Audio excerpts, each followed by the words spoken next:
ladies, we're here tonight on this. Yo. All right, ladies and gentlemen, we are here tonight. We are going to talk about. Okay, we got we got March Madness. Let's look at the got a lot of stuff to talk about here tonight, ladies and gentlemen.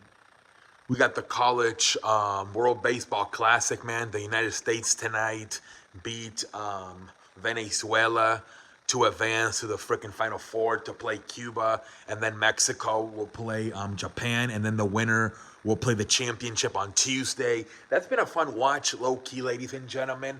I've been enjoying it because you know how like college basketball is a marathon. You know, you got a game pretty much like every day for the whole day for like 10 straight hours. So what I'm liking is I like the balance of like, I'm going to watch like the last 5 minutes of a game. And then if there's nothing good going on, everything's a blowout or everything's like in the first half, I'm going to go watch some baseball. I like that flexibility that we have this year. I would hope baseball would do this every year.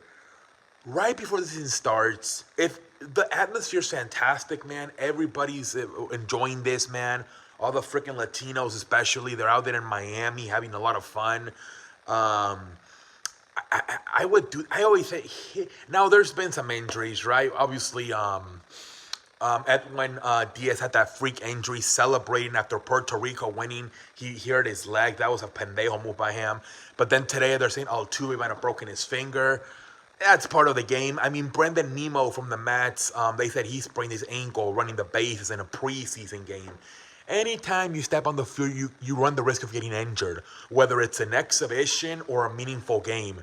And that's on the big baby, not the little one. No cock. But ladies and gentlemen, I'm trying to be cool with new catchphrase I'm learning.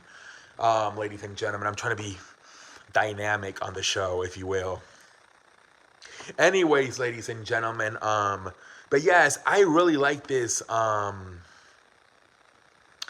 I really like the flexibility I'm getting from watching baseball for a little bit, then watching if there's a tight game with like 10 minutes, 5 minutes left, I'm going to watch the tournament. You know what I mean? But I'm not fucking stuck watching the tournament for 10 hours. That can kind of get boring too. But great win tonight by the U.S., man. That grand slam. They were down 7-5, ladies and gentlemen. What a freaking grand slam there by Trey. Let's look at this. They actually took a lead right away, 3-0 in the freaking first inning. But freaking Venezuela, they actually at one point they led 5-2. I'm like, this game's over 5-2. And then freaking Venezuela came all the way back, took a 7-5 lead, and then Turner in the freaking eighth inning with the grand slam. The U.S. takes another 9-7 lead. They close it out with Ryan Presley at the end. But what a ball game, man. These last two games, last night Mexico and Puerto Rico, tonight USA and Venezuela. Jesus Christ, I really been enjoying these baseball classic games. I really have, man.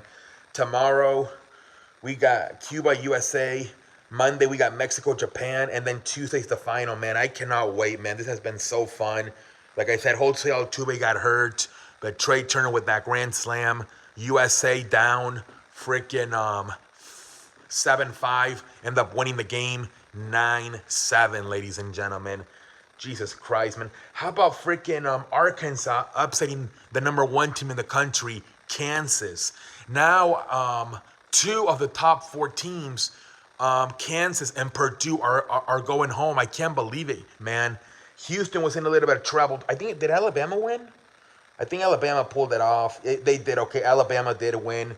So yeah, but 2 out of the 4 are out. Purdue is out, and so is Kansas, and then the number 2 team, Arizona, and then I believe the number 4 team, Virginia.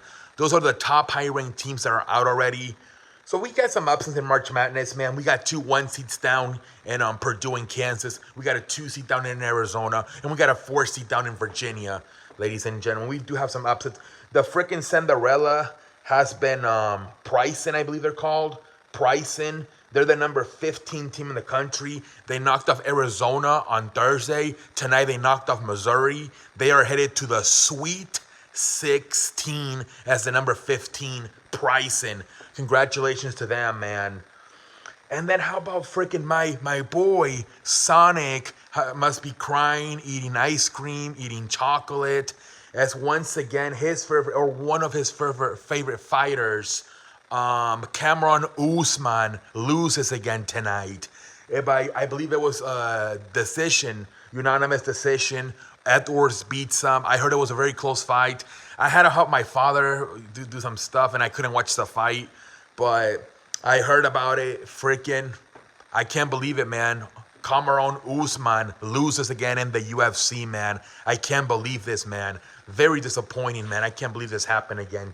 Jesus Christ, man. I believe that's back-to-back losses for Cameron Usman. Jesus Christ, man.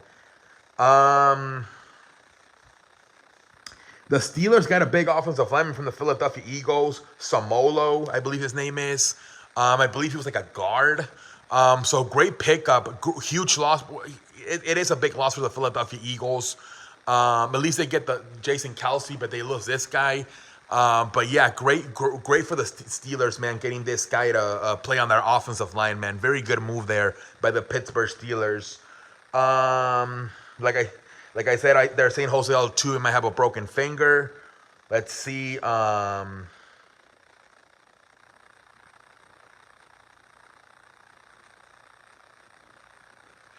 I think that's about it with the news. There's a rumor going on that they're saying that Josh Harris, the owner of the Philadelphia 76ers, has purchased the Washington Commanders. They're saying that this week, I believe on Friday, Dan Snyder cleaned off his office as to like saying, I'm done here. This is about to get sell soon. And there's a report out there that Josh Harris, the owner of the Philadelphia Sixers, has purchased the Washington Commanders. I don't think it's been confirmed yet by a big media outlet, but it's out there on Twitter. There's rumors that Josh Harris from the Philadelphia Sixers has purchased the Washington Commanders.